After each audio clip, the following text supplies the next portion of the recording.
talking today about adoptions. So if you've gotten a pet during the quarantine, from a shelter or rescue, these are all the things that we want those people to know the day that they bring home the dog, you know, kind of how things go and all of the information and all of the knowledge that we wish that we could impart on every single adopter the second that they go and they find that new family member to bring home and be a part of their family. In case there's any chance we caught you before you've made the leap to get your new puppy, you definitely do want to think about the things that are going to be true of your lifestyle after pandemic when you're getting your puppy. So right now you might have all of the time in the world to exercise them and do the potty training and all of the other things, but you really do need to think about what your lifestyle is like in your normal, you know, whatever your new normal will be. So if next week you get called back into work, you know, what systems do you have in place for this puppy or adult dog who you might be adopting? Are you going to be able to put in the time for potty training? Are you still going to want a high energy breed or mix a high energy dog at that point? Or are you going to be, you know, requiring your dog to be alone for large periods of the day? So really think about that. Think about the things that you want in a dog and think about your lifestyle and the considerations that will need to be made for that dog before you go into the shelter, if we happen to be catching you before you go in. But if we've already, you know, if you've already gotten the dog, you know, there's plenty of other things to talk about too. So Crystal, you want to talk about threes? Yes. So one of the things that we tell all of our new adopters is that there's a rule of 3. So the dogs will settle in at 3 days, 3 weeks, and 3 months. And once someone told me that was the same as dating, but I'm not sure that that is true. That's still out. Jury's still out on that one. So the dog that you have on day 3 is not going to look anything like the dog that you brought home on the first day. So it's going to take the dog 3 days to even recognize that, like, you're his people and even start that bonding process with you. So those first 3 days really need to be very chill for your new pet. In those 3 days, we usually recommend that you add in more rules for your dog than you eventually want them to have. So that way they have rules to sort of earn. They have those privileges to gain. And it gives the dogs a little bit more structure and it gives them a little bit more foundation to feel a little bit more confident in this brand new place that they're in. Many times people have that, you know, we feel really good about adopting this dog and we've saved them from the shelter, but the dog really has no idea what is even happening in his life. He just knows that he was somewhere and then he was at the shelter and now he is with you. And there's no explanation for that for the dog. So those first 3 days need to be really chill and very forgiving. And we just let the dog kind of rest and take it easy because they've gone through a whole lot of stuff in a very short period of time. 3 weeks is usually that point where we start to see the dogs really settling into the new routine. So they figured out what time you get up in the morning, where you go during the day. They've started to kind of figure out their potty routine, their feeding routine, playtime routine. All of those things finally start to settle in right around 3 weeks.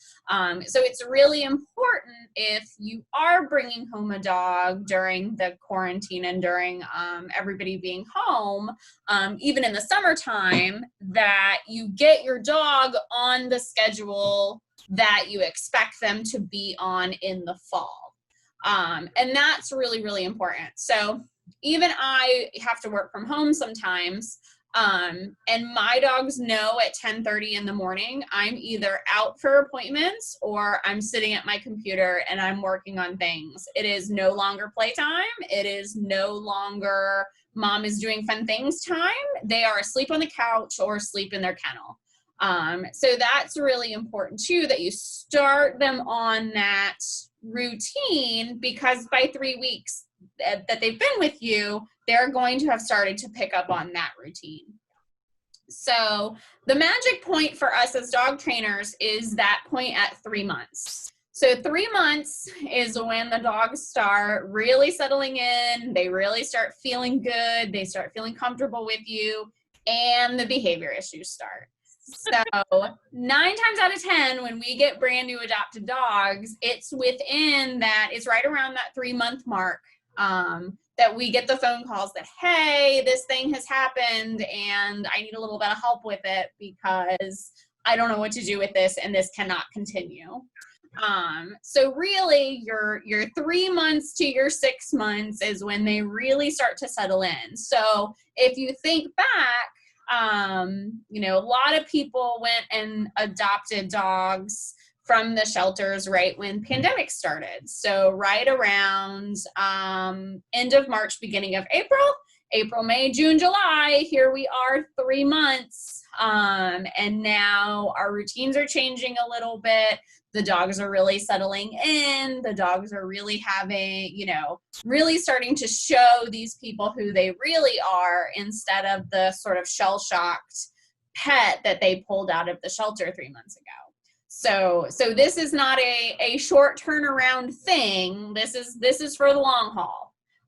So if you've just recently gotten, you know, a dog, or if you're planning on getting a dog, you know, you really are not going to get the dog you think you have until a good 3 months in, then when they really start to show you who they are. Well, and I feel like we hear a lot too. People be like, I don't know what happened. All of a sudden, they had never had an issue before. And it does feel that way. And as owners, you should know, like, you didn't do anything wrong. It's okay. It's just them settling in and feeling comfortable with being able to express themselves. And sometimes they don't always express themselves in ways that we would like them to. But there are ways to help that and teach them more appropriate ways, you know, to tell us what they need and or want. But it's not an out of nowhere thing. It's just that they've become more comfortable. It doesn't necessarily mean that something happened. It's just they're feeling more comfortable. Yep, absolutely. So again, it is important to go through everything really slow and steady. Another thing, a lot of times if you're adopting an adult dog from the shelter, they will just have had surgery right before you get them. A lot of shelters do spay and neuter, and then you pick up from surgery. So they will be recuperating from a major surgery as they're coming into your home, coming off of like some pretty serious pain meds and stuff, and waking up in a new place. It can be very scary, going slow, making sure, like Crystal said, you know, sectioning off parts of your house. Don't let them have all of the options for all of the things right off the bat. It can be really overwhelming when they're just needing to settle in. Use that downtime. Make sure that they have a really nice, comfy spot. Crystal and I both really recommend crate training and kennel training.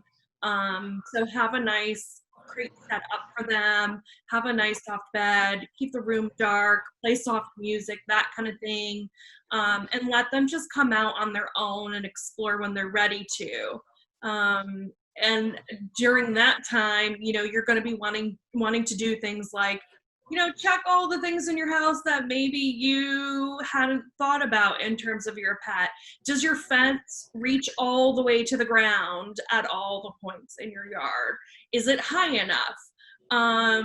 You can do things like, you know, maybe I don't know that I'd want to vacuum as soon as you bring the new dog home, but, you know, check your floor, check extra cords and stuff that are hanging around, check for things that a dog might find on the ground and find really interesting as they're slowly beginning to explore. And just really, really let them come out on their own time. Don't get in their face. And, you know, my husband is terrible at this. Every dog we've brought home, he's immediately like in their face, rubbing their head. And I have to tell him, pull back, calm down, let them come to you.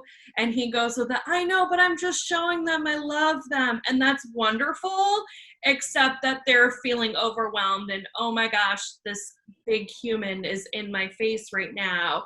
So the way he needs to learn, the way he shows love is not always appropriate for dogs. But especially if you have kids and stuff, don't think that they're going to get to go and play and be all hands on with the dog. Give the dog some space, let them settle in, and come to you when they're ready. This is really important too if you're introducing two dogs. When I am bringing a new dog into my house, I take those first 3 weeks to really integrate them. The first couple of days is all separated. I make sure that the meet and greet at the shelter has gone well and the dogs are compatible, but they don't have to be best friends on day one. I want them to be best friends forever. So I want to make sure that everybody is feeling super confident and super comfortable with having a new pet in the house. New pets, when they're out with the existing pets, they have more rules. They're not allowed on the furniture. They get fed in their kennels. They get all of their enrichment toys in their kennels away from the other dogs. All of those kind of things, so that I make sure that my existing dogs are still feeling secure in the idea that I have things under control and that this is okay, and that, they don't need to tell me that they're feeling uncomfortable, because I never give them the opportunity to actually feel uncomfortable. We do lots of separation, lots of short visits out together, and then back behind a baby gate. And, for those first 3 weeks, especially if there's other animals or small children around, I recommend not having the new dog out unless you are actively supervising the new dog. And active supervision is you're not playing on your phone and watching the dog. You're not cooking dinner and watching the dog. You are just watching the dog. And if you can't just watch the dog, then the dog needs to be in his kennel or behind a baby gate, separated from the rest, so that you really can manage those interactions to make sure that you're not setting the new dog up for failure. Yeah, that's another thing too, when you're talking about like getting your house ready and everything. Before you even bring the dog home, you do want to make sure you have things like baby gates or X pens if you have an existing dog or children already, because you do want to be able to safely section dog off from people or other animals. And then I think it's really important too, the first, depending on the dogs, the first maybe several times you have your new pets out together, picking up extra toys, especially like things like bones that could be a little bit more high value. Anything that somebody could pick up and potentially try to guard. I think it's not that resource guarding is particularly common among shelter dogs or anything, but a dog who's coming out of a situation where they don't have anything of their own and then being introduced into a house where suddenly there's all these great things, you can see how it'd be easy for them to find something and be like, I want this to be mine,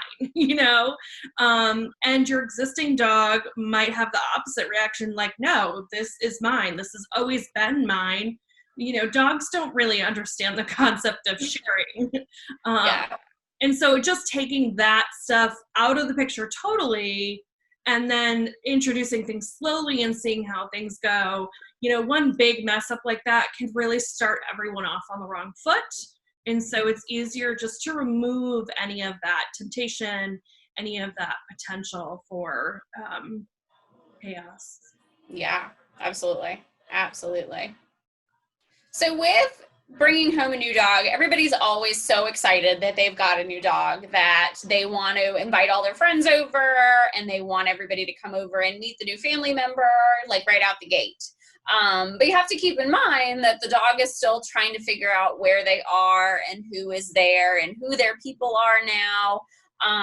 So that's really important to just kind of give your new dog lots of rest time.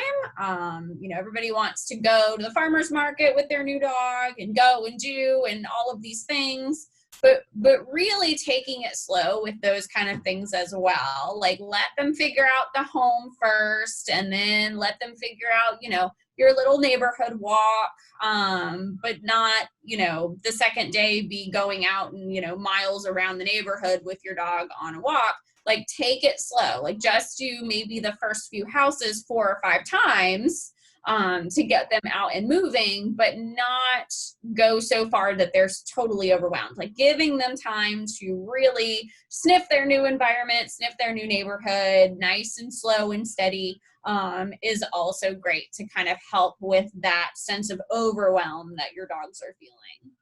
Yeah, it's funny. I was walking a dog the other day and somebody stopped me and they're like, "Oh, well, you haven't gotten very far." And I was like, but that's not my goal. My goal with this dog is to let him stop and smell everything and take it in. This walk is for his benefit, not mine. And this is even more so true, like you said, of dogs you've just brought home. I want him to get a better feeling for his surroundings, and me rushing him through on a walk to see if we can go 1.5 miles, or however long, or it's just that's not what your dog needs at that time. Let them stop and take in every smell. Let them smell, all of the signs where everyone has peed on. They have what's going on in the neighborhood, and all of these things will help them. And they'll be tired and need a nap when they get back, which is a good thing.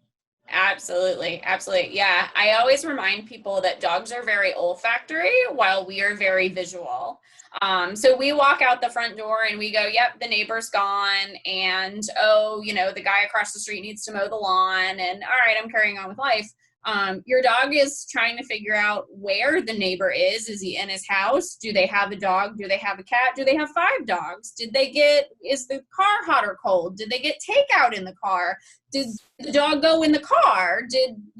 How long ago was the lawn guy there? Oh, the dog down the street peed on his mailbox yesterday, so he's got to smell that too. And that's just the one neighbor next door. If your neighbor next door has 4 cars, then the dog is also doing that for every single one of the cars. And then now we've gotten to the next house, which is also, are the people inside the house or are they outside of the house? How long have they been outside of the house? How long is the car hot or cold? How hot is it? How cold is it? Was there takeout in that car or was there groceries in that car? So your dog is trying to take in all of that information the second that he walks out the door. So keeping everything very close to home for those first couple of days, and then that way your dog walks outside and goes, oh, yep, the neighbors are home. It all smells the same as it did yesterday. We're good there. I can move on to the next house now. And so he's cataloging all of these things, and giving your dog the time to catalog all of these things is going to help make his life that much better for the long term. And just like you said, like, if he is sniffing every blade of grass in your front yard, yes, you're not getting very far, but that's a mental workout for your dog, and he's going to come in just as exhausted as if you did actually drag him through a 1.5 mile walk.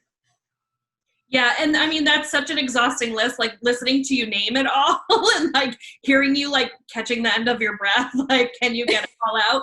It's so exhausting. It's so overwhelming. And then stop and think that new dogs don't really even have that break when they get home, because home is all new too. Yeah. So every room, not even every room they go into, because they can smell everywhere in the house. I mean, they're trying to figure out, again, like you said, all of the things in the house. Like, they can smell what you had for dinner 3 days ago. They can, figure out what, maybe you had a dog who died previously in your house, and this is this is a dog you've gotten since then. They can smell all of that, and maybe they're nervous about whether there is another dog in the house still, or there isn't.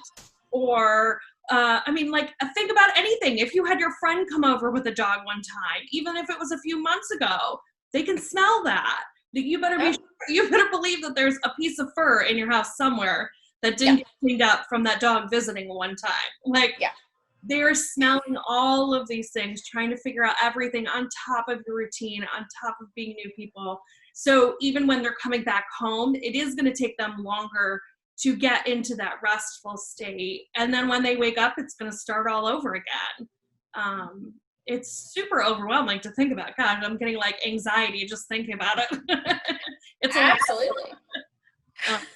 Yeah, so giving that time to do what they need and catalog it, like Crystal said, I mean, we can't even begin to imagine the amount of information that our dogs are taking in and that they need to take in. Mm-hmm. Yeah. And you're right. They need to do that and to be able to feel secure. So just like if we dropped you in the middle of a Walmart, you would take a minute to be like, okay, where am I? What is going on? Okay, the pharmacy is there. The groceries are there. I am currently in the electronics section. Okay, now I'm good. You need that minute to just sort of get your bearings, and your dogs are the same way. So bringing home those new dogs, give them plenty of time to sort of get their bearings. And every dog is going to be a little bit different. Mm-hmm. So give them all the time that they need, and you'll prevent a lot of problems from down the line. Yeah, absolutely. Yeah.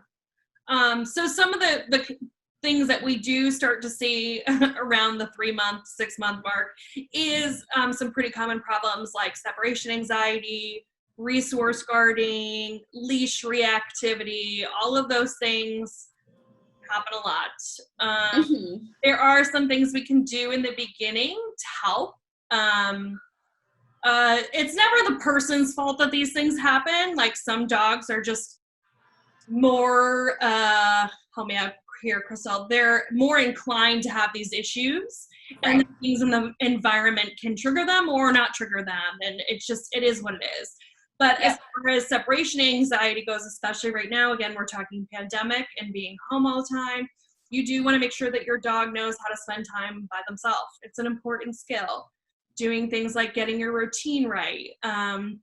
If when you go back to work, you're going to be gone for 6 to 8 hours a day, you don't have to leave them for 6 to 8 hours a day by themselves, but make sure that they have time in their kennel, in a room by themselves, with a good chew for a few hours, where they know that it's their time. It's time to calm down. They don't need someone around.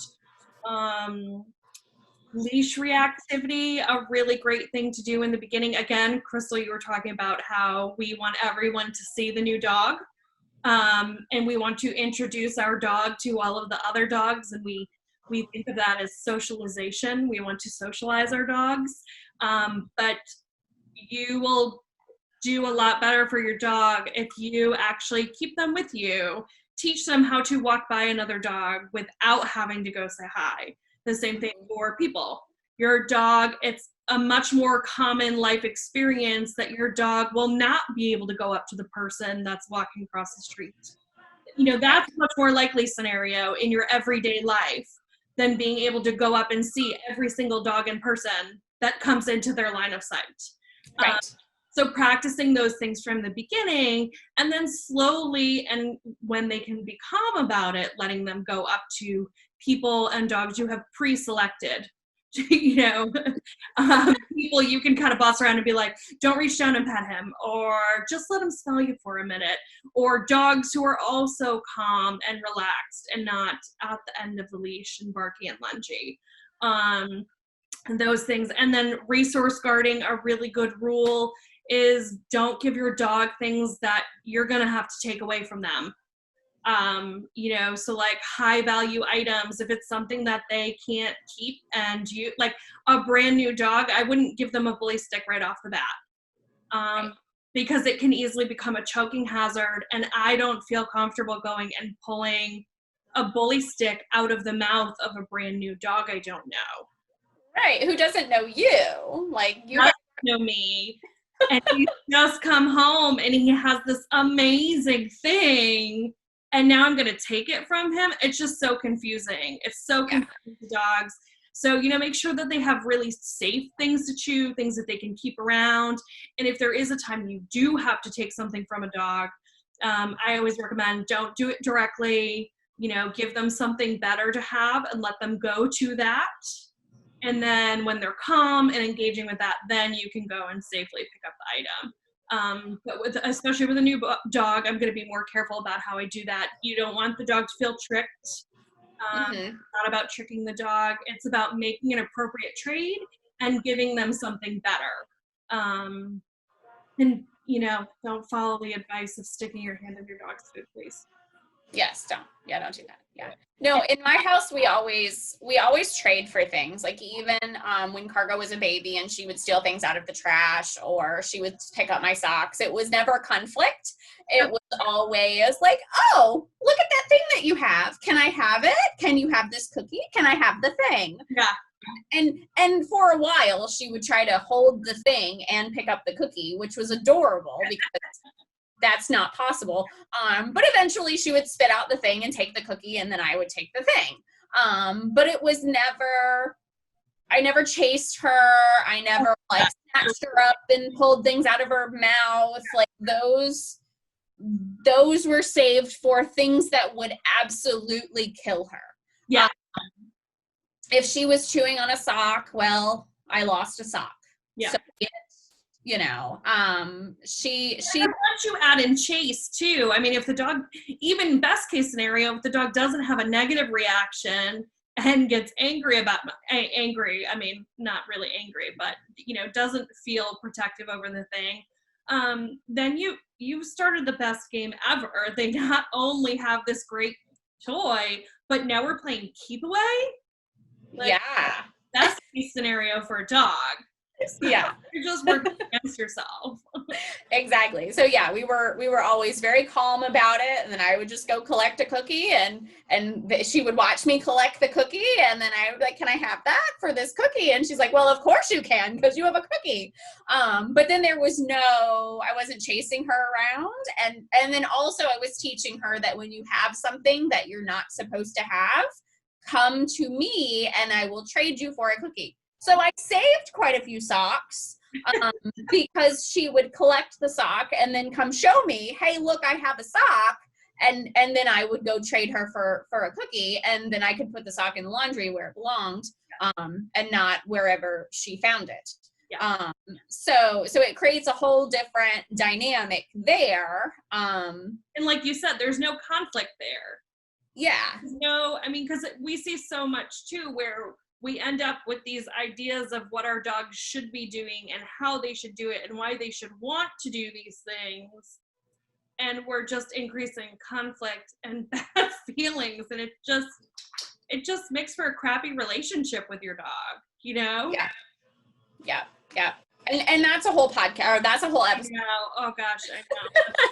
That is a whole episode in itself. So stay tuned for that one. Yeah, right in the future. Yep. Put that one together. Yeah. But yeah. Yeah, you can. I mean, sometimes I've had the thing where I'm like, oh my gosh, what did you find? That's amazing. Even if it's something that I'm like, oh God, please don't try to follow that. And they get so excited. They come running up to you all wiggle butt and they're like, I got it. And they drop it out of their excitement. So that, again, a much better way of doing things than I'm going to go and grab this from your mouth. Dogs don't like that. And we wouldn't either. Like, can you imagine if you got something new and you were super proud of it and you went to go show like your partner or your friend and they were like, cool, that's mine.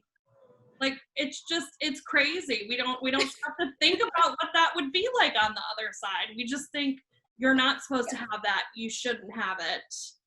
Yeah. It's mine. Yeah. And the flip side of that is, like we were talking about more resource guarding towards people, but I want to put in the caveat that resource guarding between dogs is normal behavior. So hey, I have a thing. No, I don't want you near my thing is appropriate behavior, but still one that people get worried about. So in my house, all of my dogs get special things like stuffed Kongs or bully sticks in their kennels. Yep. That's just how we operate here because I want all of those things to be calm and stress relieving. And I don't want my dogs constantly like looking at the other one going, hey, what you got over there? I'm going to come take it as soon as you get up. I just be sitting there worried about who could potentially be coming for the thing that they have. I mean, yeah. So we, circumvent all of that by just everybody is separated when they get a thing.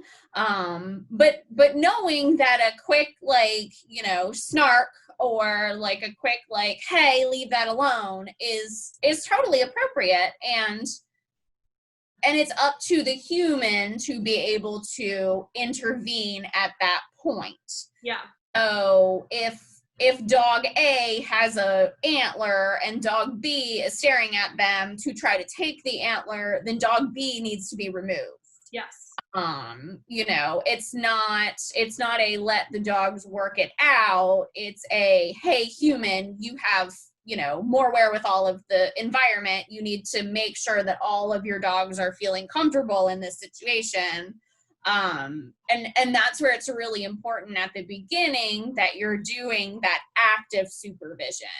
Well, I think too, I mean, when you do things like that, when you step in where maybe one of the dogs isn't getting the right signals, like isn't understanding that the other dog is saying back off, when you go and remove the dog that needs to be removed, the dog who is feeling worried then has more trust in you and your abilities. You know, you're working as a much better team. Your dog is communicating to you and you're listening.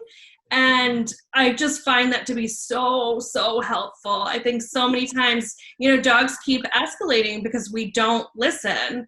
And when we take the time to listen and do something about it, they are more calm because they know we've got the situation handled. Yeah. We're not going to let anything bad happen. Yeah. Yeah. And then dog A doesn't feel like they need to lay out dog B in order to get them to listen. It's just a quick like, hey, mom, yeah, they're trying to take my toy. All right, dude, I got it. You know, get out of here. Go do something else. You know, it's a very quick, easy thing to, you know, circumvent there. But yeah. And these are all things like the separation anxiety, the resource guarding, the barky lungy behaviors, are all things that that trainers deal with on a regular basis. So if you're finding that you are getting a dog settling in and you're having some of these behaviors pop up, reach out to a certified, you know, dog trainer, so that they can help you through it. Most often, just a few lessons will help you get back on track with the dog that you thought you were going to have for the next 10 to 15 years, instead of, you know, waiting and sort of hoping that it goes away. If you're always better off reaching out for help earlier on than just kind of waiting and hoping that the behavior disappears. Very rarely do these behaviors just disappear on their own without help. And usually been, much worse. Yes. And we've been doing this for long enough that we can help guide you in the right direction instead of you kind of reading on the internet and throwing the spaghetti at the wall and kind of seeing what sticks. We know what the process should be, and we can help walk you through, hey, this is not the way that this should be going at this point. We need to do something different. Or, yep, you're on the right track. This is perfect. You just got to keep going. It makes a world of difference, and it's wonderful for your peace of mind as well. Yeah.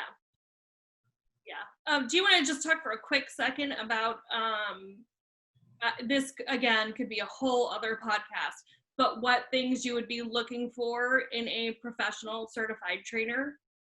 Sure. Yes. Lots of trainers who dispense some not so great advice. Yeah, so these points are also on my website. So if you visit thefreckledpaw.com and look at the elite team, down at the bottom, all of these points are all listed out as well.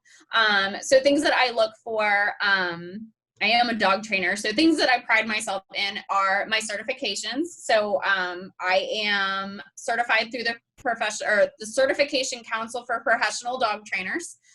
The dog training industry is not regulated at all. So anyone can call themselves a dog trainer, and you are going to get widely different experiences because it is not a regulated industry. So I look for someone who is certified either through the CCPDT, Karen Pryor Academy, or another certifying body. But I would look into that body too, because I mean, it's alphabet soup out there. Absolutely. There are many certifications you can get just by paying your money.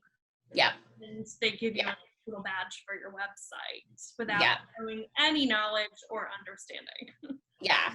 Yeah, absolutely. And you're certified through the IAABC. Yeah. And both of those organizations require you to take a written test. Yes. So like they Long, stressful. yes, endeavor. you gotta know your stuff. It's not as simple like pay them some money and now you're a dog trainer.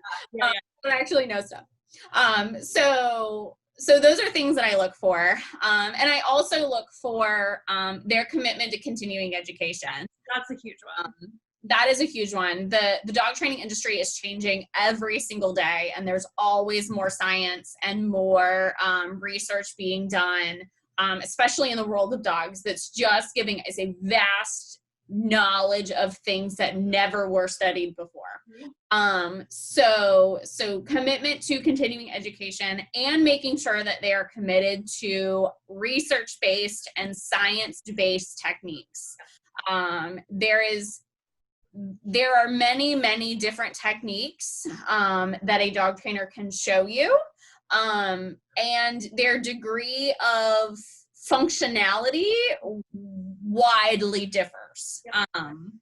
So definitely looking for a trainer who is very knowledgeable about the science behind dog training, and has read the research and understands why we choose to use some methods and why we don't use others in most situations. Yeah, I think an easy, just kind of an easy thing that you can look at. I mean, talk to trainers, ask them questions.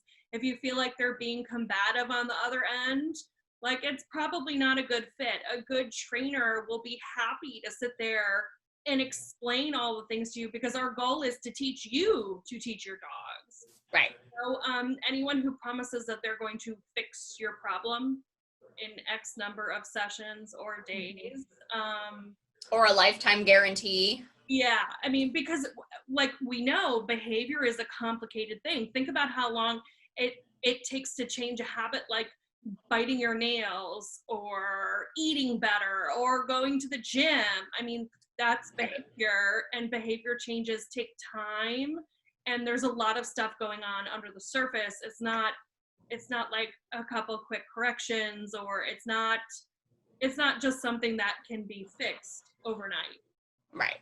So anybody who tells you that kind of, again, lifetime guarantee, or, you know, oh, it'll only take a 2-week board and train and then your dog will be perfect. You know, none of these things, you can't, every dog is different. I mean, every dog is an individual.